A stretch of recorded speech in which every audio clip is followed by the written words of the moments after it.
വരാഹമൂർത്തി. വരാഹമൂർത്തി വിഷ്ണു ഭഗവാന്റെ മൂന്നാമത്തെ അവതാരമാണ്. വരാഹമൂർത്തി ഹിരണ്യാക്ഷൻ എന്ന അസുരനിൽ നിന്നും ഭൂമിയെ രക്ഷിച്ച് തൻ്റെ തേറ്റ കൊണ്ട് ഉയർത്തി എന്നാണ് വിശ്വാസം. വരാഹമൂർത്തിക്ക് നെയ്വിളക്കും തുളസീഹാരവും താമരപ്പൂവും സമർപ്പിച്ച് പ്രാർത്ഥിച്ചാൽ വസ്തുവ്യവഹാരങ്ങൾക്കുള്ള തടസ്സങ്ങൾ മാറും. കേരളത്തിൽ 2 വരാഹമൂർത്തി ക്ഷേത്രങ്ങളാണ് ഉള്ളത്. ഒന്ന് പാലക്കാട് പട്ടാമ്പിയിലെ പന്നിയൂർ വരാഹമൂർത്തി ക്ഷേത്രം.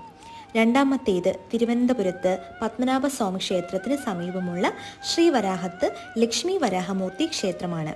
വളരെ പുരാതനമായ ക്ഷേത്രമാണിത്.